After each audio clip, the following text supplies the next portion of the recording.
Hey, what's up you guys? My name is JJ and I'm here to talk to you about this pedal, which is the Electro-Harmonix Big Muff. And this version of the Big Muff is just a modern Big Muff pedal, a New York City model. It's also commonly referred to as the version 9. It has 3 knobs: volume, tone and sustain. It's pretty easy to use, and while most people call this a fuzz pedal, Electro-Harmonix themselves, they like to call it a distortion sustainer pedal. What it really is, see for yourself when you listen to the demos. This pedal has been around for decades. It was designed late 1960s, early 70s by Electro-Harmonix in the US, and it's been popular ever since. The first song that is said to have a Big Muff effect on the guitar is actually a Carpenter song called Goodbye to Love, and you heard that in the intro as well. My first experience with the Big Muff was when I heard Cherub Rock by Smashing Pumpkins of the Siamese Dream album. When I first heard that, I thought, oh my god, this guitar is so dirty, it's so distorted, it sounds so cool. David Gilmour of Pink Floyd is known to have used various versions of the Big Muff pedal throughout his career, also Carlos Santana, and even these days Dan Auerbach of the Black Keys. The Big Muff pedal is a very big part of his guitar sound. As I said, it's pretty easy to use, but I think it sounds best when you roll the sustain and the tone all the way up and you control the volume just a little bit by using this knob, and then choose different pickups and use your guitar's volume and tone controls to get the right sound.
Okay, let's talk about the history of the Big Muff for a bit.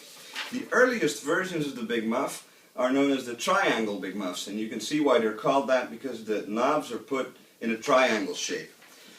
After that, Electro-Harmonix came out with the Ramjet Big Muff, and this is also the pedal that David Gilmour used a lot, and it's called a Ramjet pedal because on the lower right corner of the box there's a picture of a ram's head that you can also see in the logo and on the website of Electro-Harmonix and in the artwork of some of their other pedals. Also, I think that the M of the Ramjet Big Muff it sort of looks like a ram as well. My theory is that the ram's head was actually modeled after Mike Matthews' face. Mike Matthews is the founder of Electro-Harmonix and also the designer of the Big Muff pedal. If you don't believe me, just Google pictures of Mike Matthews and then compare them to pictures of the ram's head logo and see what I mean. In 1983, unfortunately, Electro-Harmonix went bust, but they continued making the pedals in Russia, and those pedals are called the Sovtek or the Russian Big Muff pedals. I think Russian Big Muffs are still produced today, and they're a little more affordable than the New York City models. The normal Big Muff pedal, the American version that I have here, is commonly referred to as the version 9 pedal, and this is also pretty affordable, 65 euros here in the Netherlands. There's a couple of things I don't like about this Big Muff, and I'll show you. You gotta get out of here! Can you believe the beavers? You gotta be kidding! Get the hell out of here! There's a couple of issues that I have with this pedal, and the first thing is that it's very large, right? So it's going to cost you a lot of real estate on your pedal board. Also, the rubber feet, they don't come off very easily, and the battery lid has to be opened with a screwdriver, so that's kind of a hassle every time. And I think the worst thing is that it does not have a normal 9-volt input socket, but a vintage style mini jack power adapter socket. Luckily, Electro-Harmonix came out with a pedal called the Little Big Muff. The Little Big Muff is housed in a smaller box, and it has a normal 9-volt adapter input. For this next example, I'll be playing some black keys, and for that I'll roll the sustain all the way up, also put tone as far as it will go to the right, and put volume on too. But be careful though, because as soon as you stomp on the pedal and you don't play the guitar, you're going to pick up some Chinese radio if you're lucky. Now, also for added mojo, I'll be using the Electro-Harmonix Cathedral Stereo Reverb pedal set to a spring reverb sound to get you that old school Black Keys reverb type tone.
So here's the verdict. The Big Muff pedal has been around for decades, and with good reason. It's really stood the test of time, and it's proven that it has a sound that sits really well in many types of guitar music. A couple of downsides are, of course, its power adapter jack that I mentioned, and also its size, because it's pretty bulky and it's very large to put on your pedal board. Also, the Big Muff can be very hard to use for some players, and by that I don't mean the knob layout, because that's as simple as can be, but especially at higher volumes, at stage volumes, it can be very noisy and very difficult to tame. I think every guitar player at some point in his or her career should try out a Big Muff pedal to see what the fuss is all about and see if it's for you. This pedal is not for everybody, but it's certainly a very usable piece of kit. Please remember to subscribe by hitting the button below here, and also remember to follow me on Twitter. That's @JJLikesGuitar. For now, JJ out.